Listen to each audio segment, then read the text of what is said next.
आपको data centre लेकर चलते हैं अखिलेश के पास और आइए सिलसिलेवार तरीके से शुरुआत करते हैं। हरियाणा एक एक विधानसभा सीट, क्या कह रहा है पत्रकारों का एग्जिट पोल? अखिलेश।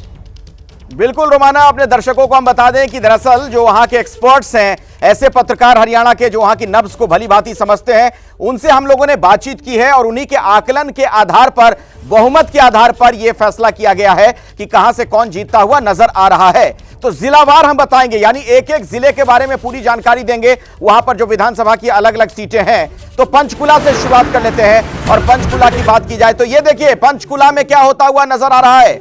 पंचकुला में विधानसभा की 2 सीटें और दोनों सीटों पर टक्कर नजर आ रही है, यानी बीजेपी और कांग्रेस के बीच यहां पर टक्कर की स्थिति दिख रही है। पंचकुला की बात की जाए, यहां पर एक कालका और दूसरी पंचकुला विधानसभा की सीट है, लेकिन दोनों ही सीट पर आप देख रहे हैं फाइट है, टक्कर वाला। ये जो देख रहे हैं, जो लाइट जल रही है, ब्लिंक कर रही है। इसके बाद अब आपको अंबाला लिए चलते हैं। अंबाला में विधानसभा की देखिए 4 सीटें हैं, नारायणगढ़, अंबाला कैंट, अंबाला शहर और मुलाना। यहां पर बीजेपी के खाते में 1 सीट जाती हुई नजर आ रही है, कांग्रेस के खाते में 2। और टक्कर वाली बात की जाए तो वहां आप देखिए 1 सीट पर टक्कर वाली स्थिति है। पत्रकारों का एग्जिट पोल यमुनानगर के लिए क्या इशारा करता है, जहां पर 4 विधानसभा की सीटें हैं, साढौरा है, जगाधरी है, यमुनानगर और राठौर। यहां पर बीजेपी 1 जीत रही है, कांग्रेस 2 और अन्य की बात की जाए तो 1। ये यहां पर स्थिति नजर आ रही है। अब आपको कुरुक्षेत्र लिए चलते हैं। कुरुक्षेत्र की बात की जाए तो यहां पर देख रहे हैं आप, कुरुक्षेत्र में 4 विधानसभा की जो सीटें हैं, लाडवा हो, शाहबाद हो, थानेसर और पेहोवा, यहां पर बीजेपी 0, कांग्रेस 3 और 1 सीट पर टक्कर वाली स्थिति है, यानी आर पार की लड़ाई दिख रही है, कोई भी जीत सकता है। पत्रकारों की राय के आधार पर यह एग्जिट पोल।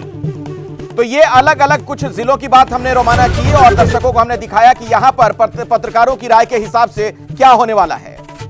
तो कुल मिलाकर यह बड़ा आंकड़ा अभी तक आपने देखा, 4 जिलों का पूरा लेखा जोखा, 14 ये विधानसभा सीटें और उसमें सबसे महत्वपूर्ण कुरुक्षेत्र इसलिए क्योंकि इसी में वो लाडवा सीट आती है। लाडवा सीट जहां से इस बार बीजेपी ने मुख्यमंत्री नायब सिंह सैनी को चुनाव मैदान में उतारा है। तो अब तक का पूरा आंकड़ा जो आपके सामने आया है, 4 जिलों की 14 विधानसभा सीटें, जिसमें BJP 2 clear cut, Congress 7 clear cut, अन्य 1 और टक्कर में 4 सीटें हैं। मतलब ये 4 सीटें ऐसी हैं जो कहीं भी जा सकती हैं, लेकिन इन 14 सीटों में कांग्रेस यहां पर 7 के साथ बड़ी कंफर्टेबल पोजीशन में नजर आ रही है। पर महत्वपूर्ण क्या हो जाता है, वो जो टक्कर वाली 7 सीटें है ना, उसमें टक्कर है कुरुक्षेत्र की लाडवा सीट से भी है। हम सीधे आपको लेकर चलते हैं, हमारे साथ इस समय जफर इस्लाम साहब मौजूद है और उन्हीं से जानते हैं। जफर इस्लाम साहब, ये करनाल से लाडवा भेजकर मुख्यमंत्री नायब सिंह सैनी को ही फंसा दिया क्या बीजेपी ने?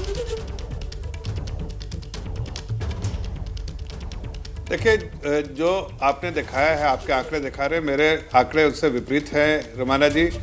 मुझे बस बिल्कुल रिवर्स दिख रहा है, इसलिए कि आपने पंचकुला की बात की। हमारे सिटिंग एमएलए हैं, वहाँ से भी हम जीतेंगे, आराम से कंफर्टेबली जीतेंगे। अंबाला कैंट में भी हम जीतेंगे, अंबाला है भी हमारे और हम रिटेन करेंगे। अंबाला सिटी में भी रिटेन करेंगे। आईएनसी को मुलाना में झटका मिलेगा, हम वहाँ भी जीतेंगे। और यमुनानगर में भी हमारे सिटिंग एमपी एमएलए हैं, वहाँ भी जीतेंगे। लाडवा में भी हम सिटिंग है और हम लाडवा में हम जीतेंगे। नहीं, लाडवा में सिटिंग नहीं है, लाडवा में मेवा सिंह जीते थे पिछली बार कांग्रेस के। आपको गलत जानकारी है, लाडवा सिटिंग नहीं है आपकी सीट। मैंने 1 मिनट में आप गलत सुना, मैंने कहा कि लाडवा में भी हमारे सिटिंग नहीं होने के बावजूद हम जीतेंगे इस बार, ये मैंने कहा। लेकिन लाडवा सीट पर तो टक्कर नजर आ रही है ना, जीतेंगे यहाँ पर, ये भी कहा मैंने। सर, कल नतीजों का दिन है, कल तक दावों का दंगल यहाँ पर चलेगा और आप लगातार दावेदारी कर सकते हैं, लेकिन आदेश का जल्दी से रुख करते हैं। आदेश, लाडवा सीट जबरदस्त टक्कर नजर आ रही है, नायब सिंह सैनी चुनाव में फंस गए क्या?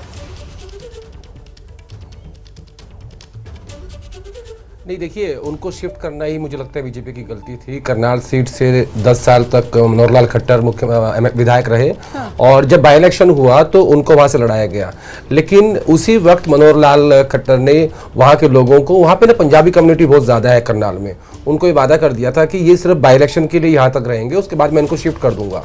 और फाइनली पहले नारायणगढ़, फिर कुरुक्षेत्र और करनाल और फिर लाडवा, तो 4 चौथी कॉन्स्टिट्यूंसी है ये मुख्यमंत्री की। और मुझे लगता है कि वहाँ पे एक एक इंडिपेंडेंट कैंडिडेट है, उनका नाम है संदीप गर्ग, जिसने काफी हद तक टक्कर दी है बीजेपी को और काफी नुकसान किया है, और इसीलिए मुख्यमंत्री की सीट जो आपको फंसी हुई नजर आ रही है। और एक और चीज रोमाना, ये जो पूरा रीजन है जिसकी आपने बात करी, इस पूरे रीजन की, यहाँ बीजेपी बहुत स्ट्रांग होती थी। पिछले 10 साल में बीजेपी ने यहाँ से मैक्सिमम नंबर सीट रखी हैं।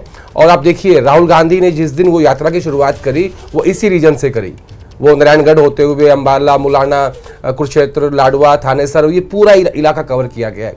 यानी मेरे कहने का मतलब ये है कि बीजेपी इस बार अपने गढ़ में कमजोर है और ये 14 सीटें जो है ना आदेश, ये जो 14 सीटें हैं जिसका पूरा लेखा जोखा हमने यहां पर दिखाया है, इन 14 सीटों में अगर 2019 की बात की जाए तो 7 सीटें बीजेपी ने जीती थी, लेकिन इस बार क्लियर कट मामला 14 में से सिर्फ 2 ही ऐसी हैं जो फिलहाल बीजेपी के खाते में जाती हुई नजर आ रही हैं। एक तरीके से आप इस इलाके को नॉर्थ हरियाणा वाला इलाका कह सकते हैं, हालांकि इसमें जो जीटी रोड बेल्ट है वो भी कहीं ना कहीं आ जाती है, लेकिन बड़ी बात यह हो जाती है हर्षवर्धन जी की कुरुक्षेत्र और वहां पर लाडवा सीट जो फंसी हुई नजर आ रही है। हालांकि रणनीति तो यह होनी चाहिए थी कि आप मुख्यमंत्री के चेहरे को उतार रहे हो तो वो आसपास की सीटों पर भी प्रभाव डाले, लेकिन यहां तो ये दांव उल्टा पड़ता हुआ नजर आ रहा है। हर्षवर्धन जी, देखिए, ये एक जनरल परसेप्शन है कि लाडवा लड़ाकर नायब सिंह सैनी को भारतीय जनता पार्टी ने एक गलत निर्णय लिया। अब कल जब परिणाम आएंगे तो चूंकि ये कांग्रेस की सीट परसेप्शन गलत है कि गलत निर्णय लिया?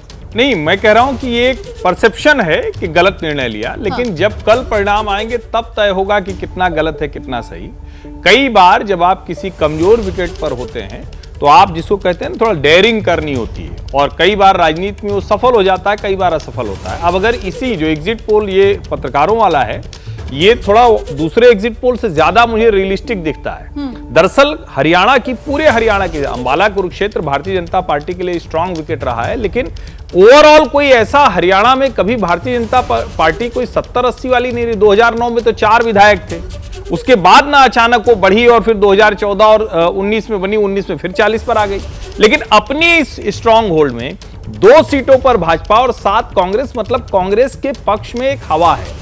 4 सीटें टक्कर का सीधा सा मतलब हुआ कि अगर जो हम लोग जिसको हम कह रहे हैं कि परसेप्शन और रियलिटी के बीच का जो फर्क है अगर वो बदल गया तो दोनों एक बराबर दिखेंगे। 7 सीटें पिछली बार जीती थी, इनमें लगभग वहीं फिर से पहुंच जाएगी। और इसीलिए मैं कह रहा हूं कि अगर ये इसको हम सैंपल माने, अभी तो हालांकि 90 सीटों में हम आगे बढ़ेंगे तो समझ में आएगा, तो इसका सीधा सा मतलब ये भी हुआ कि जो क्लीन स्वीप जैसा, क्योंकि मैं ये मानता हूं मतलब आप कह रहे हैं कि अभी मामला खुला खेल हो सकता है, मतलब फिलहाल टक्कर की 4 सीटों के बाद यही जो पत्रकारों वाला एग्जिट पोल है, इससे मुझे ये लग रहा है। ठीक है सर, ठीक है। जैसे ही घड़ी का काटा दोपहर 2:30 पे आए, बबीता जी का दिल सास बहू साजिश के लिए मचल जाए। और ये है इनकी बहू, पूरे दिन ऑफिस की टेंशन हो जाए गॉन जब ये करें अपना फेवरेट शो फ्री टाइम पे ऑन। इनकी तरह आप भी देखिए अपना फेवरेट शो अपने टाइम पर और डाउनलोड कीजिए एबीपी लाइव ऐप अपने स्मार्ट टीवी पर।